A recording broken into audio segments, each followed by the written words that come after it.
Alright, finally time to get into it. This will be my explanation of kind of high-level footsies, which is applicable at every level. But anyway, I've always wanted to make a video like this really badly. And even though it probably isn't going to look like it, I have actually put a lot of effort into this video. I've even partially scripted out what I'm saying, which is something that I don't usually do. I usually just talk and, you know, go through things as they come. But it's because this video is very important to me, because a similar video all the way back in Street Fighter 4 for me was like a major factor in making me understand how Street Fighter is played at like high level and the highest levels. It was a massively eye-opening video. But a lot of what I'm gonna say is gonna sound like simple and obvious stuff. But I promise that most players aren't thinking about this stuff when they need to be. And it's all part of a greater whole, and it all relates to how everything kind of works together and the things you need to know to be able to play. Because, like, this is a large part of what Street Fighter is at the highest levels. And this is the kind of stuff that you absolutely have to have a really good understanding of if you're ever going to have a chance of competing against a professional player. Because they all know this stuff, and they're playing this game to varying degrees, but they all know how to play this game. And you need to know too if you want to fight players of that level, or even if you want to get better at your own level. Stuff like this is super important.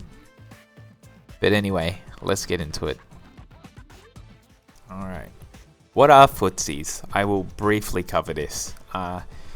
If we're being technical, the original meaning of footsies, it's changed a lot, and it doesn't really resemble what it used to. And what it is today, I feel like it's very hard to say, because different people will give you different answers. But what I'm going to talk about today is the neutral game, really, which in itself is pretty hard to define. For example, like when you're, you know, this is neutral. When you're both walking back and forth, this is neutral, right? But if I jump, is that still neutral? Or if I do this, is that still neutral? You know what I mean? Because technically, I'm no longer in neutral. I've committed to an option, you know, I've committed to the jump, I've committed to the charged heavy punch, and in that set path, I no longer have control over my character. I'm no longer playing neutral. But the decision to jump or do that charged heavy punch is a decision I've made from neutral, and it's part of my neutral. So is it neutral or not? You know what I mean? And why am I even talking about this? Basically, I think it's important just to point out it's not worth wasting energy on trying to define stuff like this. Like, it can be fun, or, you know, but it's too much wasted mental energy. I just wanted to briefly get that out of the way. So hopefully no one will ask me about what footsies are, what neutral is, and we can just move on to the important stuff. It's very hard to know even where to start with a video like this, but I think the best thing to say first is, in neutral, from a very basic understanding, you have what I consider like the holy triumvirate of options. You have pokes, you know, pokes. You have counter pokes, which we'll get into, and you have whiff punishing, which we'll definitely get into. The thing with whiff punishing is some people, it's because it's very cool and interesting. Some people think, oh, all of footsies is whiff punishing, and you'll see people post videos from like Street Fighter 4 or Street Fighter 5 of whiff punishes. They'll just like whiff punish compilations, and they'll be like, oh, this game had footsies. This was a real footsies game. Look at this whiff punish. It's just like 20 different whiff punishes by pro players in a row. And like, whiff punishing is a very important aspect of footsies, and it's very cool and that, but it's not the only part of footsies. And it's very important to keep that in mind. But anyway, you have these three options: pokes, counter pokes, whiff punishes. And it's easy to think of them in some kind of rock, paper, scissors, kind of one beats the other thing, but not true at all. Not true at all. You can't think of it like that. Pokes can beat other pokes, and in that sense, it can be an accidental counter poke, right? So pokes can beat other pokes. Counter pokes obviously beat pokes, but they can also beat whiff punishes. And whiff punishes beat pokes, but they can also beat counter pokes. It's all very, like I said, I'm trying my best not to get too specific with definitions and stuff like that. But these are the three main things to keep in mind if you want to really boil it down. Let's start with pokes. And like I said, a lot of this is going to seem really obvious at times, but just trust me, okay? Let's start with pokes. Why would I want to poke in Street Fighter? The first answer, and the most obvious, is because if I don't do anything, I'm just going to get thrown. It's a great way to defend yourself from this. If you do nothing, you're just going to get thrown, right? So I can see Luke coming. You know, I poke to keep him away from throwing me. Another reason that I might poke, Luke, as an example, has a very good crouching medium punch.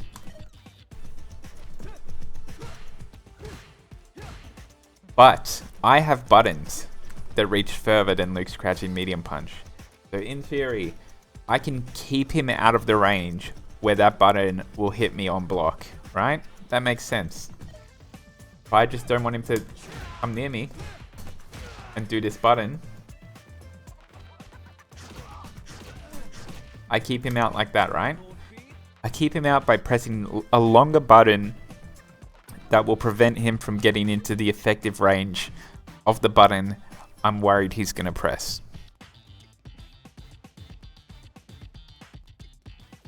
Another reason to poke is that I might think Luke is going to walk into my button and I can safely buffer. Buffer is when, for example, I'm pressing this. As you can see, I'm pressing stand medium kick with drive rush buffered. If this whiffs, it doesn't come out. But if it hits, I get a combo, right? So if I press it at a range like this, he's not going to block it because the only way he can get hit by this poke is if he walks into it. And if he walks into it, he's not blocking, right? And this just isn't just like a drive rush thing, right? This isn't just drive rush. This is also like moves like this, you know, as you can see. Oops. You can buffer any cancelable normal, even with supers, right? That's the idea. So these are a lot of the main reasons why you would press a poke to begin with in neutral. Okay, now that we've established what pokes are and why we use them, I'm going to answer a question that you will hear all the time in like pretty much every game. And I'm going to give you as definitive of an answer as I possibly can. And this advice will work on absolutely every player in the world that does this if you do it correctly, because it takes prediction, and I mean that's a lot of what neutral is. There are very rarely foolproof solutions that will always work. But anyway, let's get to it. The question I always hear a lot is, oh, this guy is just down backing and I can't open him up. He's just holding down back and I can't do anything. When I walk in, he texts my throws every time. I just can't open him up. I'm going to explain what you can do to any player that is ever doing this to you, no matter how good they are. Okay? The first thing you can obviously do is if they're really holding down back and they are not, you know, doing anything else, you just walk forward and you throw them. Obviously, right? They're not doing anything. They're holding down back. You walk forward and you throw them. And then they'll say, oh, but they tech every throw. Well, if they're really not doing anything, and you can just walk forward and they're going to take your throw, you just shimmy them. You just walk almost into throw range and then walk backwards. And when you see the throw whiff, you punish it, right? That makes sense.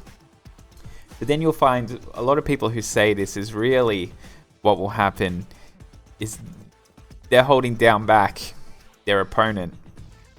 And then when they go in, they'll get poked out at kind of ranges that they're blocking, right? Which makes sense. And this is where we get to our next thing, which is whiff punishment. People will almost always defend themselves with a normal. When you just walk at them, if they're playing defensive, if you just walk at them, they're going to defend themselves with a normal. Almost always. You'll rarely have people where you can just walk up and just throw them or shimmy them, right? They'll almost always defend themselves with normal. Even if it feels like they don't, and you get that feeling like, oh, they're just not doing anything, but I still can't get in. I promise you they are. How do you beat this with whiff punishment? What you do is you need to predict what normal they're going to press, or what you think they're going to press, and when they're going to press it, and you walk towards them, and they're going to get nervous, and they're going to press their poke to stop you from getting in. And this is where you use your movement to move out of range of that poke preemptively, not reactively. You need to preemptively do this. You move out of range of their poke, and then when they whiff it, because you moved at a time where they couldn't react, they'd already committed to doing their poke, you punish it, right? Now, how does whiff punishment work? There are so many fundamental misunderstandings about how whiff punishment works. Okay, let's get started. Luke's going to do his, as you'll see, crouching medium punch, very great normal. Still is, even though it's been nerfed. When I'm playing neutral, or when even the, really good players are playing neutral, they're not sitting here doing this, just thinking about whatever, and then oh, crouching medium punch. I can whiff punish that. He just pressed it. It doesn't work like that at all. Unless it's like a very slow normal, maybe Ken's stand heavy kick, stuff like that. You can kind of do that sometimes. You'll see it whiff and be like, oh, and, whiff punish it. But the vast majority of normals people are whiffing in neutral. It is part reaction and it is part prediction. And it's a big part of both, right? So the first thing you need to understand is that. So when I'm playing neutral like this with Luke, I'm moving back and forth. I'm standing at ranges where I know I'm predicting he's going to press crouching medium punch. That's my prediction in my head. I'm thinking about it. I'm getting ready to react to it. And the moment I see anything, I'm going to press my whiff punish. So I'm going to use this button because I think this is a good button. It's slow, 10 frames, but I know it can whiff punish it even if my spacing isn't that good because it's very long range. And I know that I can still react in time if I'm ready, right? So what I'm doing is I'm moving here with Luke. I'm staying in the ranges where I know I can make it whiff, but also punish it. And the moment I see any normal game pressed, this is another misunderstanding. I'm not seeing the medium punch and then in my head being like, oh, that's a crouch medium punch. In that case, I'm going to press this because this button whiff punishes it well. I've already in my head, I'm thinking it's going to be a crouch medium punch. That's what I'm looking for, right? This is part of the prediction. And the moment I see any movement of a normal being pressed, I'm pressing my whiff punish. I'm committing to it. See? I'm not waiting to see if it's a crouch medium kick instead. I'm not waiting to see if it's a stand heavy punch. What I'm doing is I've already predicted what I think it's going to be. And I'm doing my whiff punish based on that. And you might be asking, why would you do that? I could be wrong. And you're right, I could be wrong. I could end up being wrong. He could end up, for example, doing this. And I'm playing at these ranges, right? And I get hit. because I was playing the wrong range. I wasn't playing far enough away, and I got clipped by a low. But I mean, to kind of deal with that, I could, you know, space out better to deal with both, and this will whiff punish both, right? But we're not really there yet. We're not really going to talk about that just yet, but you get that idea. Anyway, back to the whiff punishment. You are just reacting to anything being pressed, and you're predicting in your head what is going to be pressed. And the reason you do this is because this kind of stuff, like, this is how you fight a strong player. This is how you stop them from using strong options. You're not reactively beating a crouch medium punch just like every time. You need to, you know, and it's not that bad of a prediction. What if he does, you know, let's have him do this, right? What if he tries to bait it instead, you know? That makes me whiff, right? He can block it, but it could make me whiff, which is where he can now whiff punish me, right? This is how the game works, right? Now that, you know, I should have mentioned before, but when you get into a lot of whiff punishment ideas, you kind of get the idea of like, oh, this is so scary to get whiff punished. I'll simply not whiff a button. And if you start playing like that, stuff like this happens. You're never going to be whiff punishing because you'll be scared of whiffing a button. And a whiff punish can be whiff punished by baiting it out, as you can see.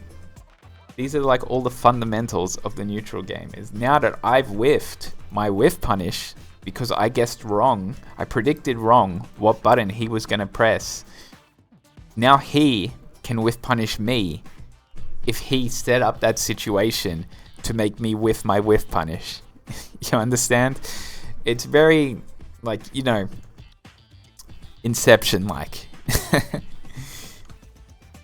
Alright, anyway, let's get into whiff punishment button choice. This is an important aspect as well. The first thing that's obvious is startup. The quicker startup a button is, the more time you have to react to a whiff punish, and the easier the whiff punish is, right? That's a 5-frame button. That's, you know, half as long as this in terms of startup, which makes it a lot easier reaction. So if I'm really looking for this,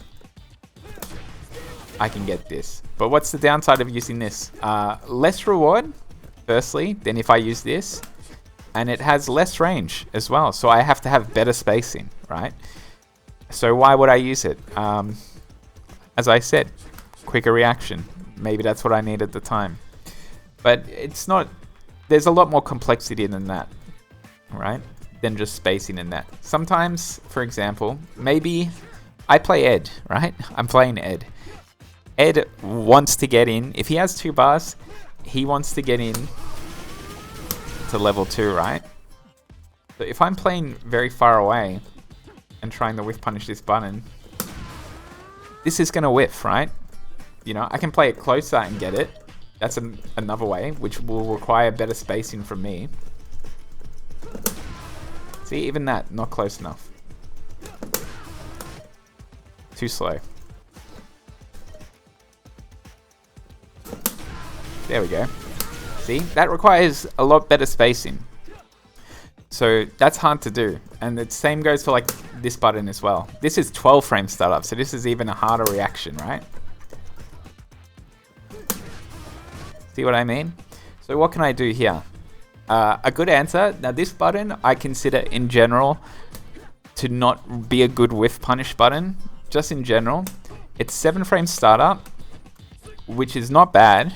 That's decent. But it really has bad reach and it requires good spacing. So why would I ever use this button when I can use other buttons that are a lot easier to whiff punish with, that have better reward even, usually. And the answer as to why I would use this here is because, as you will see, it virtually will always go into OD Blitz, right? So that's another aspect of choosing your whiff punish button. You have the startup, the lower the better, the range, generally the further the better. If you can cancel it, so like the damage potential, the combo potential, very important. And this, as you can see, allows me to get what I want if I want a level 2 combo. So that's why I would use that button. Even though it's hard to use and it's not that good at whiff punishing, that is a reason I would use that button. And these are things you really need to think about with your character in all sorts of situations.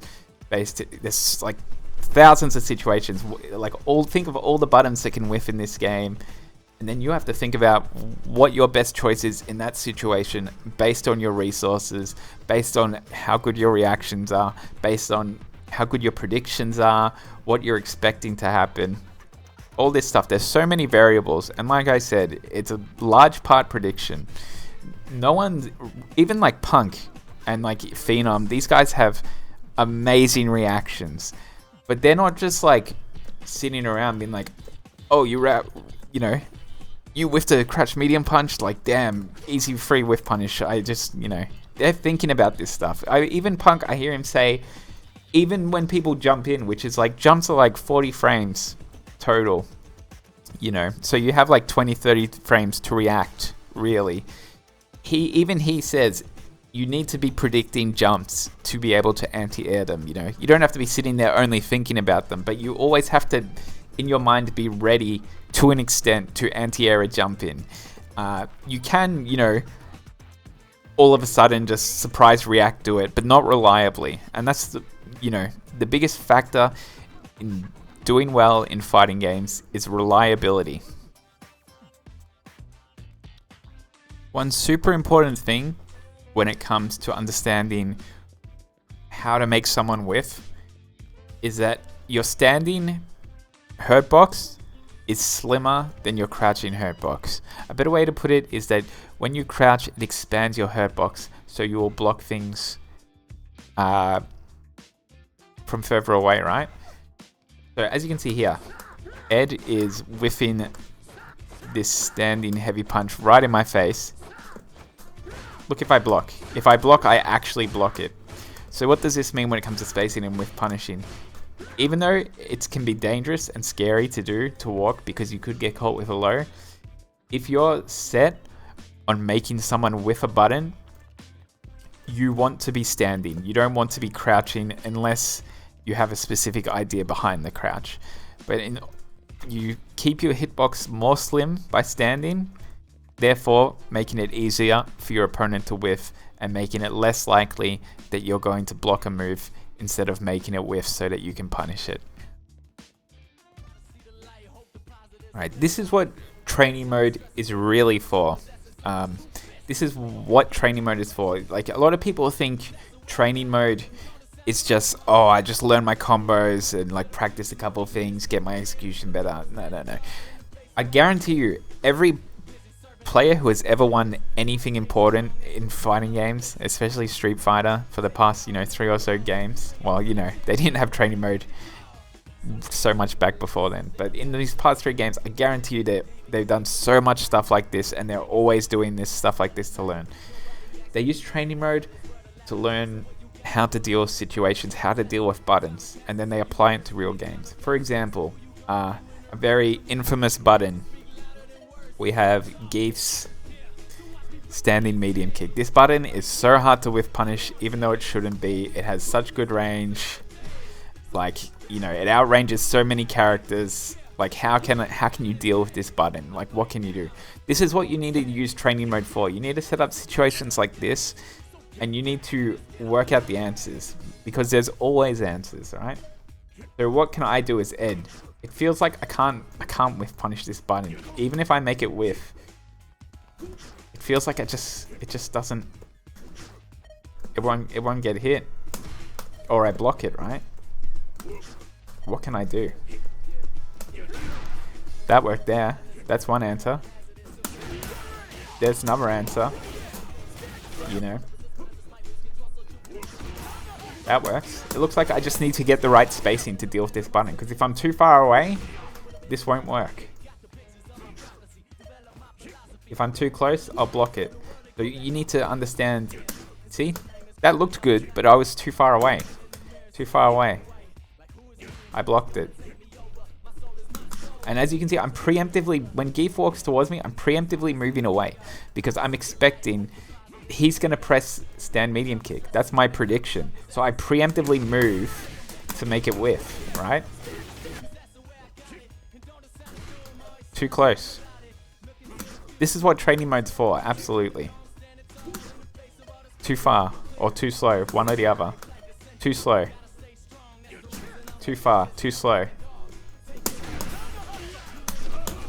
This is how you work these things out. This is how you get better at the neutral game, is by understanding situations like this. And you can do this for anybody. Bison's stand medium kick, that's another example. Ed's buttons themselves. This one's a notoriously hard button to whiff punish. These are the things, the ways you work out how to deal with these options, right? These things that are messing you up.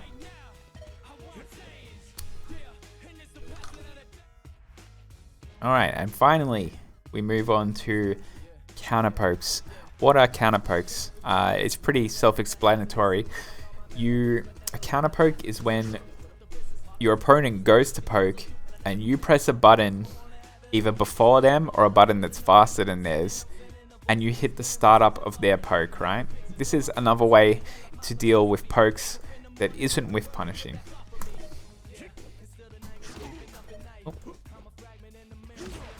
I got counter poked there myself. See that? See how he got counter hit? I hit him during the startup. And much like whiff punishment, this is prediction.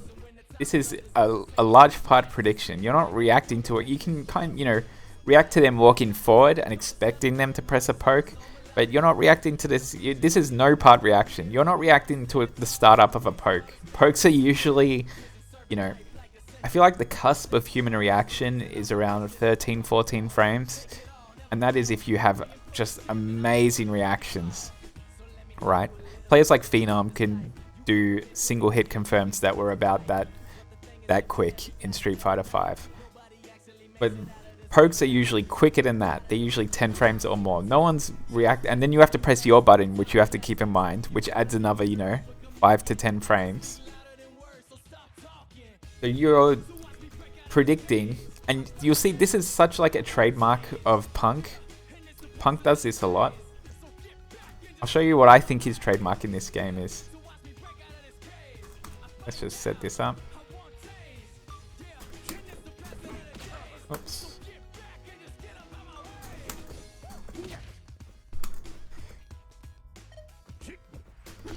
This is Punk's trademark. He'll walk back, and then when he sees someone walking towards him, he'll walk into them and he'll counter poke them with a jab and combo off it. This is what I would consider his trademark in Street Fighter 6 so far. Right? And you can get, whatever. This is the idea of counter poking, is you predict that they're going to poke, and you can somewhat maybe react. If you see them walk forward, if you think that's the cue, like that's their tell, like they're going to walk forward and poke, then you can react to that. But you're not reacting to the poke itself, obviously. And you, in turn, walk forward and you counter poke. And this is like a thing to do with spacing as well. You see, the reason that this Geef here, let me just set this up a bit better.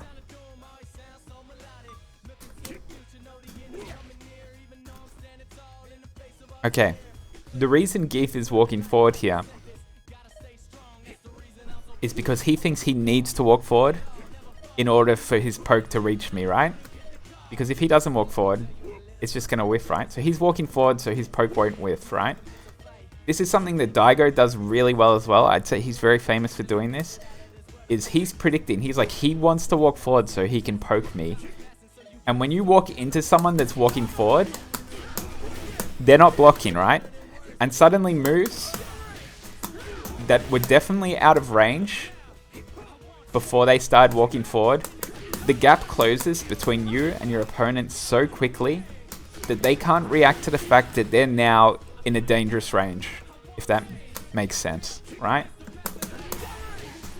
He didn't think my crouching medium punch was close enough to hit there.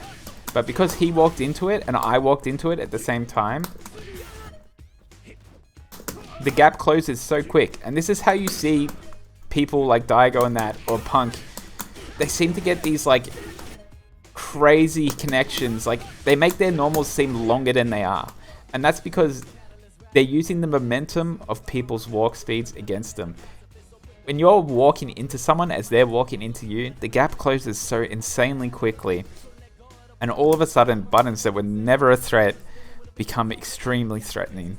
And it's a very hard situation to react to. You often can't, you know. This is where all the prediction comes in. So if you predict they're going to walk into you, you can walk into them and counter poke their poke. And this is something that I feel like is just like, when you see people do this, like I said, like Punk, players like Daigo, it is like the mark of like a truly great player, someone who is really good at this. I'm adding this in post-production because I forgot to say this, but I thought it was so important to say that I decided to add it in. In this video, I'm talking a lot about reactions, you know, part reaction. You need to react to this, react to that. Some people have really good reactions, like I said. Do not try things and try to react and be like, oh, I just don't have good enough reactions to do this. That is another huge misunderstanding about how players react to things in this game. I myself have pretty bad reaction speed. When I do tests and all that, average to below average reaction speed. But I can react to a lot of crazy stuff in Street Fighter. And the reason is you can train reactions, you can practice. And the more familiar you get with a game and the situations where you need to react, you will naturally improve your reactions. And if you even go further on to train those reactions in training mode, set up situations and keep practicing your reactions, I promise you 100% you will get better reactions and you will be able to react to these things, right? So don't ever think any of this stuff I'm talking about is above, like too far above you because you just can't react. You don't have good enough reactions. You weren't born lucky or whatever. I guarantee you that is not the case. And with enough practice, I promise that you can do stuff like this.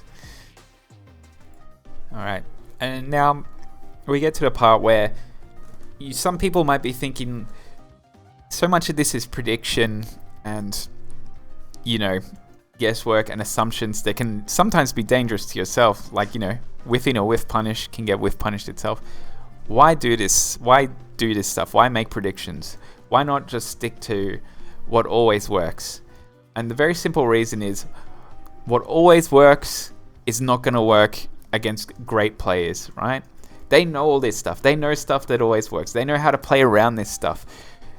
If you just do what always works and you just have this little box, you have this little like flow chart of how you're going to play and what to do in each situation, and you think you're just going to like win like that, and it's not going to work. It's never going to work against good players. Stuff like this, with punishment, like neutral prediction, counter poking, adjusting your spacing appropriately. This is stuff that is going to work. If you do it well, this is going to work against great players. It might not work against bad players because, you know, some people just go crazy and like you can't. That's another thing I really should get into because this is actually very important. You know, as much as it would be cool, as you all already know, for sure everybody knows this, as much as it'd be cool if everyone just walked around like this playing neutral with pokes, a slow, you know, traditional neutral game, very rarely the case in this game. It's very rarely the case. What you'll often get is obviously, you know, this is the neutral game that you're used to. Jumping, drive rush, blah blah blah. And you might be thinking, how am I supposed to apply all these fundamental footsies, you know, kind of things to people that don't want to play that game?